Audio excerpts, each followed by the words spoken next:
Hey, the Lone Top 10s here. While the Wild West wasn't quite the world of gunslingers and desperados portrayed in movies, it was still a dangerous place.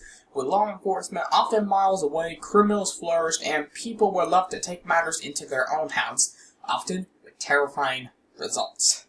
So here are the 10 horrifying stories of life in the Wild West. Now, as you guys may have told, Wild West is definitely from the times of the Civil War to like the 1920s or so. Probably a little bit later than that, till the 1950s, I think. Either way, it was still taking place in the 1800s, and we're going to tell you some awesome, horrifying stories. Actually, it's not awesome, it's creepy. Alright. Anyway, we go into number 10 with People Under the Floor. Yes, you may have heard about the movie The People Under the Stairs, or whatever that movie was. Wes Craven. Not for children, but just want to mention that out. So, in 1870, a man was making his way through the lonely mountains of New Mexico when he came across a stout wood cabin tucked at the foot of the Pal Pass. The owner introduced himself as Charles Kennedy and invited his acquaintance inside for a meal. As Kennedy's wife served dinner, the traveler sat next to the couple's young son and asked if there were other Native Americans nearby. So the boy looked back at him for a moment and then answered, "Can't you smell the one Papa put under the floor?" The unfortunate traveler had stumbled into the lair of one of the West's most notorious killers.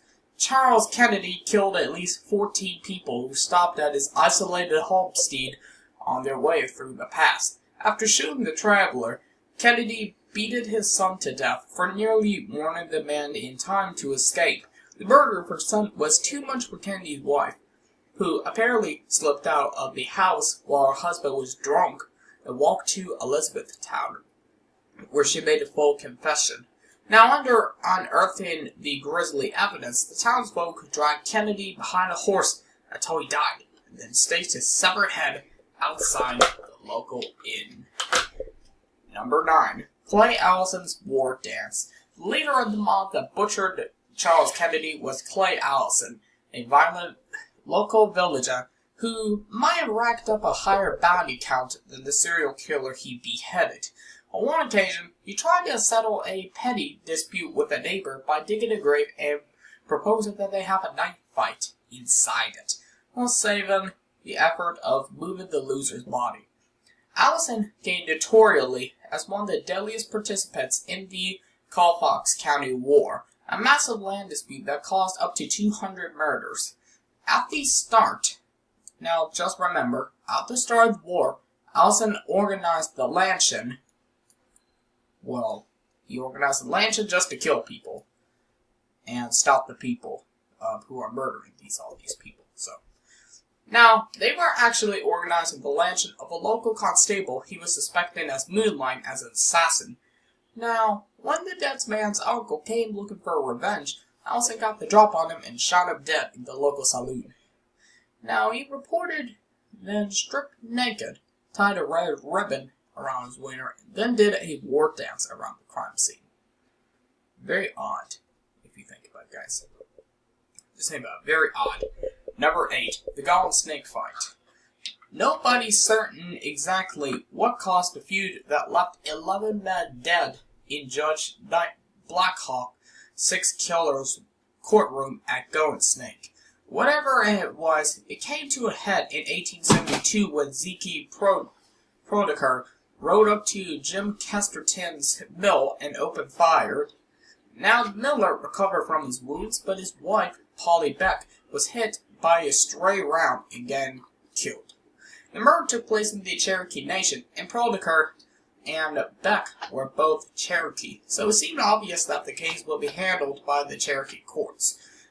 But Prodeker came from a well-connected family and was a member of the powerful Kituwa Society. As a result, the Becks argued that they couldn't get a fair hearing in Indian Territory.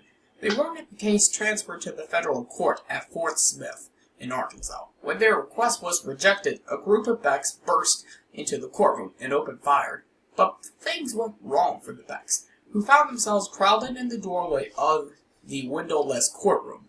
Zeke Porter somehow produced a gun and fired back, as well as did several guards. The planned massacre turned into a nightmarish close-range battle. 11 men died, 7 Becks, 2 Protectors, the lawyer, and the U.S. Marshal. The participants quickly scattered and no one was even convicted over the incident. Number 7. The Crusade of Felipe Espinosa. Alright. So, Felipe Espinosa was a petty criminal who deeply resented the movement of Anglo-American settlers into 19th century Colorado.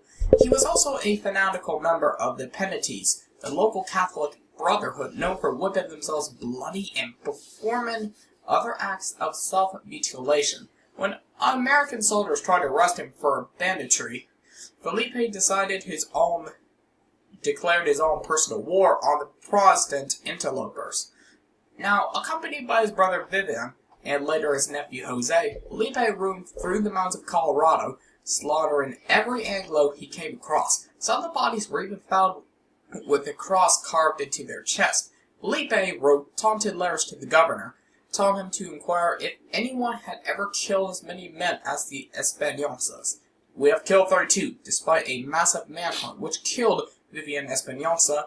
Felipe remained elusive. In a letter to his wife, he boasted, "They have hands and cannot touch me. They have feet and cannot catch me. They have eyes and cannot hear me. They have ears and cannot hear me." The desperate government finally hired the famed mountain man Tom Tobin, who tracked Felipe and Jose through the Sangre de Cristos and personally killed both in a bloody bout near the summit of Mount Mestas. Now, Tobin then returned to Fort Garland and collected his bounty by dumping Felipe's severed head in front of the shocked colonel who had hired him. Nice. Number 6. The Cowboy Cop of El Paso. In 1881, El Paso, Texas, hired the legendary gunfighter Dallas Stonemeyer as their new marshal. He successfully cleaned up the town, but only by launching a reign of terror which killed numerous locals in shootouts. It was said that he used a church bell in target practice and was very drunk. Alright, visibly drunk. When the entire town council tried to fire him, now Stonemeyer charged in and dared them to try taking his guns. Stonemeyer's most famous gunfight took place just 3 days after taking the job. The 4 dead and 5 seconds fight started when a local ruffian named John Hale got a gun from his friend George Campbell and killed one of the Stonemeyer's constables. Stonemeyer immediately whipped out his own pistols and gunned down Hale, a random bystander, and Campbell, who was loudly shouting that he was nothing to do with the fight. Campbell had been good friends with the wealthy Manning brothers, who hired a man named Bill Johnson to assassinate Dallas in revenge. Unfortunately for Johnson, he discharged his shotgun early, allowing Dallas to whirl around and shoot his nuts off. Literally. He quickly bled to death, and then Dallas remained in El Paso until he died in a shootout with the Manning brothers 18 months later. That's about 1.5 years after that accident. Number 5. The Horrible Horrels. Alright. So, those two brothers were a nightmarish family of cowboys who carried out some of the Old West's worst atrocities. In 1873, they murdered 5 policemen in a Texas bar and fled to Lincoln County, New Mexico. Shortly after they arrived, Ben Horrell drunken gunned down yet another lawman, only to be murdered in turn by a local posse. Ben's killers were mostly of Mexican descent, and the remaining Horrells decided to take revenge on the entire Hispanic community.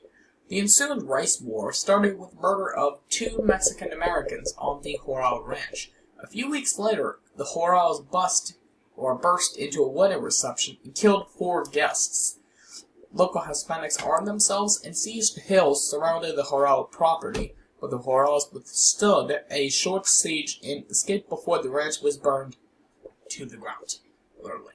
Recruiting a gang of Texans, they rode through the country massacring random Mexicans and at least 1 Anglo with a Mexican wife. The killings ended when local authorities requested military assistance and the Horrells fled back to Texas. Official estimates say that at least 29 people died in the war. Number 4. The Horrell-Higgins feud. Upon returning to Lampasas, Texas, the Horrells secured a jury of their old cronies and were promptly acquitted to the New Mexican murders. But the crimes would catch up with them in the white. In 1877, Mariette Horrell died in a bar fight with rancher Pink Higgins. Since everyone remembered the massacres triggered by Ben Horrell's death, the terrified Higgins family decided that they had no option but to strike first. In March, the Higgins clan ambushed Tom and Matt Horrell on their way to court, but they were no match for a hardened killer like Mart Horrell, who stood over his wounded brother and single-handedly drove off the attackers. By June, Lampasas had become a miniature war zone, guys, as the feuded families battled each other through the entire town. The Texas Rangers ended the feud by forcing the clans to sign a peace treaty. Astonishingly, the Horrells were allowed to continue their criminal ways for another year, until Mart and Tom were murdered by an engaged mob, apparently incited by Pink Higgins himself. Number 3. The Bascom Incident. In 1860, the inexperienced lieutenant George Bascom was ordered to retrieve a young boy who had been kidnapped in a Native American raid. Now, Bascom wrongly believed the Curacao Apache were responsible and rode off to find their leader, Cochise. Well, meanwhile, Cochise had no idea he was being hunted and simply rode into Bascom's camp for a visit one day, accompanied by his wife and sons. A ridiculous conversation followed, with Bascom making all sorts of threats unless the boy was returned immediately. And frustrated, Kokashi insisted that he didn't have the boy and therefore couldn't return to him. Bascom then announced that he was taking Kokashi and his family prisoner, at which point Kakashi whipped out a knife, sliced through the side of the tent, and sprang out of the camp with bullets whizzing around them. Bascom had still Kakashi's wife and son hostage, so the Apaches attacked a wagon train, tortured 8 Mexicans to death, and kidnapped 4 Americans as bargaining chips.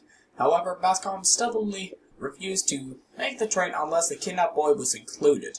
In a fury, Kakashi slaughtered his hostages and retreated. After some consolation, the Americans hanged most of their own hostages and likewise retreated. The ensuing war lasted a decade and killed thousands.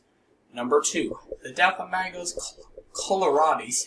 The brutality of the war sparked by the Bascom incident can be seen in the death of Mangus.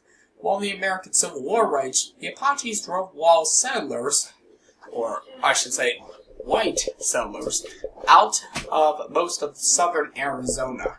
However, reinforcements began arriving as the war in the east moved down, and it became clear that the Apaches could hold off forever. Kokashi's father-in-law, the great chief Mangas Coloradis, decided to negotiate peace. While the chief rode up with a flag of truce, General Joseph West immediately had him arrested. Then he took the guards aside and told them that the old murderer has left a trail of blood for 500 miles on an old stage line. I want him dead or alive tomorrow morning. Do you understand? I want him dead. That night, the guards entered the room where the chief was being tortured and held. Well, they tortured him with red-hot bayonets, scalped him with a cooking knife, and then shot him dead. We'll try to escape. The war will rage for several more years. Number 1. Papa Decidas. Now, in 1870, 4 people settled in Lebec County, Kansas, not far from a young Laura Wilder lived with her parents. They called themselves the Benders and claimed to be a family, although the exact nature of their relationship would be later questioned. Mom and Pop Bender spoke only German. Alright, now, in the years followed, settlers began to vanish while traveling through Lebec County. Body parts began to turn up in the countryside, but nobody knew who to blame. Eventually, the locals had a meeting and agreed to form a party to search every house in the area, but that was delayed by bad weather. When the party finally reached a better place, the family was long gone. Alright guys, that's it. Don't forget to subscribe to this channel, like this video, and support me on Patreon. Thanks for watching. See you guys next time.